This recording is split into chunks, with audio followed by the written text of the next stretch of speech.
Hello everyone, so welcome back to another video of JavaScript tutorial and आज के हम इस वीडियो में सीखने वाले हैं वेरिएबल के स्कोप के बारे में। प्रीवियस वीडियो में हमने ये समझा था वेरिएबल्स क्या होता है, what is the meaning of overwriting variable, what is the meaning of declaring and initialising the variable, right. तो जिन स्टूडेंट्स ने मेरी प्रीवियस वीडियो वॉच नहीं करी है वो वॉच कर सकते हैं एंड काफी शॉर्ट है, आपको जल्दी समझ आ जाएगा टॉपिक। नाउ हम स्टार्ट करने वाले हैं वेरिएबल स्कोप के बारे में। हमारे पास स्टूडेंट्स दो तरीके के वेरिएबल्स होते हैं। पहला वेरिएबल होता है हमारे पास ग्लोबल वेरिएबल, ठीक है। दूसरा हमारे पास होता है लोकल वेरिएबल। अब दोनों का क्या मतलब होता है वो हम समझते हैं। ग्लोबल वेरिएबल का मतलब होता है, ग्लोबल का मतलब होता है जब आप ग्लोबल के बारे में सोचते हो तो आप ये पूरा वर्ल्ड के बारे में सोचते हो, वर्ल्ड है ना, पूरा ग्लोबल ये सोचते हो, राइट। ग्लोब, अपना पूरा ग्लोब सोचते हो। सेम वे कि जिसको आप कहीं से भी यूज कर सकते हो, जिसको आप कहीं से भी क्या कर सकते हो, ये थोड़ा अच्छा नहीं बना है, इसको रफ कर देते हैं। इस जिसको आप कहीं से भी यूज कर सकते हो, ठीक है।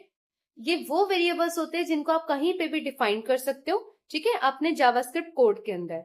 और लोकल का मतलब क्या होता है, जैसे हमारी लोकल शॉप्स होती है जो लिमिटेड होती है, रिस्ट्रिक्टेड होती है उस पर्टिकुलर एरिया तक, राइट। तो लोकल वेरिएबल भी सेम वे में आपके सिर्फ फंक्शन के अंदर ही यूज किए जाते हैं और उसी फंक्शन के अंदर जिस फंक्शन के अंदर आपने उस चीज को डिफाइंड कर रखा है, ये सिर्फ वहीं तक विजिबल होते हैं जिस फंक्शन के अंदर आपने उसको डिफाइन रखा है, ठीक है। ये फंक्शन पैरामीटर ऑलवेज लोकल होते हैं फंक्शन के अंदर। तो कभी आपसे पूछा जाए कि फंक्शन के पैरामीटर्स क्या ग्लोबल होते हैं या लोकल होते हैं, तो यू विल ऑलवेज रिप्लाई कि फंक्शन के पैरामीटर्स हमारे पास हमेशा क्या होते हैं, लोकल होते हैं, ठीक है। With in the body of a function, यानी कि जब भी हम फंक्शन की बॉडी डिफाइन करते हैं, लोकल वेरिएबल जो है उसकी प्रेसिडेंस ले लेते हैं ग्लोबल वेरिएबल के साथ, ठीक है। तो लोकल वेरिएबल आपका प्रेसिडेंट ले लेता है जब भी आप फंक्शन में एंटर कर जाओगे। इसको मैं एक एग्जांपल के थ्रू अभी समझाती हूँ। और अगर आप लोकल वेरिएबल या फंक्शन पैरामीटर को डिफाइन करते हो सेम नेम के साथ, अगर ग्लोबल वेरिएबल का नाम लोकल वेरिएबल का नाम सेम सेम हो जाता है तो आप हाइड कर पाते हो ग्लोबल वेरिएबल को। वाई? क्योंकि लोकल वेरिएबल ओवरराइड कर लेता है ग्लोबल वेरिएबल को, ठीक है। Let's take an example. ये आपके पास एक छोटा सा एग्जांपल है। अब इस एग्जांपल में क्या हम समझ रहे हैं, हमारे पास स्क्रिप्ट टेक्स्ट स्टार्ट कर रखा है। This is only a JavaScript code, this is only a JavaScript code. अभी इसमें एचटीएमएल और सीएसएस नहीं इंक्लूडेड है। तो जावास्क्रिप्ट कोड के अंदर हम अपने स्क्रिप्ट टैग को स्टार्ट करते हैं। स्क्रिप्ट टैग को स्टार्ट करने के बाद हमने एक माई वेर करके वेरिएबल क्रिएट किया, ठीक है। इससे मैंने आपको प्रीवियस वीडियो में बताया था, इससे ऐसे समझ लिया करो ये कंटेनर बन गया। इस कंटेनर का नाम क्या है, माई, वी कैपिटल है, वेर, ठीक है। वेरिएबल एक क्रिएट हो गया। वेर क्या होता है, हमारे पास एक कीवर्ड होता है जो डिफाइन करता है कि एक वेरिएबल हम क्रिएट करने वाले हैं। अब ये क्रिएट नहीं हुआ, ये हमारे पास इनिशियलाइज भी हुआ है क्योंकि हमने इक्वल टू करके इसकी वैल्यू भी हमने प्रोवाइड कर दी। यानी कि इस वेरिएबल के अंदर मुझे क्या लिखना है, ग्लोबल लिखना है, ठीक है। और वो भी इन्वर्टेड कॉमर्स में। बाय? बिकॉज हमारे पास ग्लोबल क्या है, एक स्ट्रिंग है, ओके। अब उसके बाद हमने ये ग्लोबल वेरिएबल डिक्लेयर कर दिया। इसका क्या मतलब हुआ कि ये हमारे पास फंक्शन के बाहर है। This variable is created outside the function. ये वेरिएबल जो है हमारे पास वो फंक्शन के बाहर लिखा गया है, राइट। अब उसके बाद हमने जब फंक्शन अपना स्टार्ट किया तो फंक्शन का नाम हमने चेक स्कोप रखा, ठीक है। जिन स्टूडेंट्स को अभी नहीं पता फंक्शंस क्या होता है वो आगे आने वाली वीडियोस के लिए प्रिपेयर रहे क्योंकि उन वीडियोस में हम फंक्शंस को ही कवर करने वाले हैं। अब फंक्शन चेक स्कोप करके मैंने एक फंक्शन बनाया, जब भी कॉल होगा ये फंक्शन रन करेगा, ठीक है। अब इसके अंदर भी मैंने सेम वेरिएबल बना दिया माई वेर करके, ठीक है। और इसका नाम क्या हो गया, लोकल हो गया।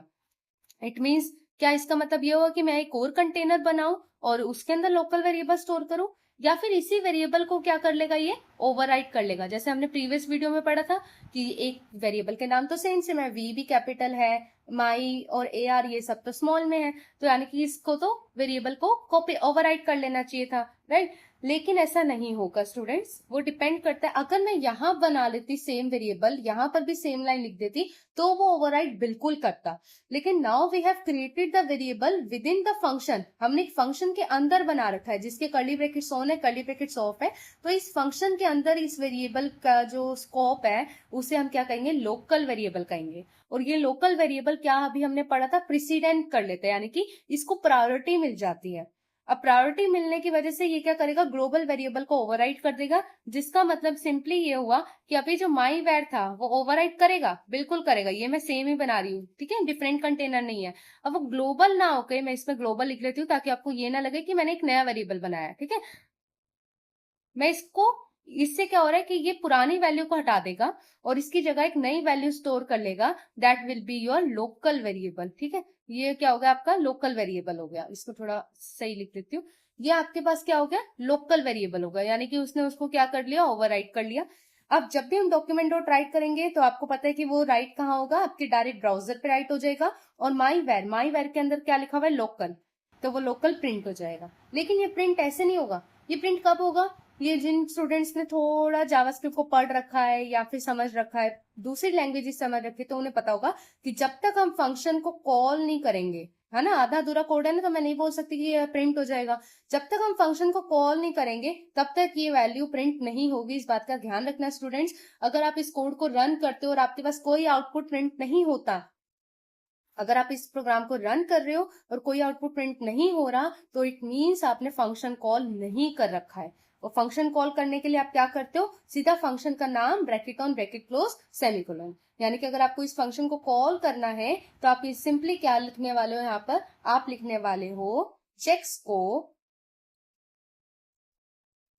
फंक्शन का नाम ब्रैकेट ऑन ब्रैकेट क्लोज और यहाँ पे सेमीकोलन।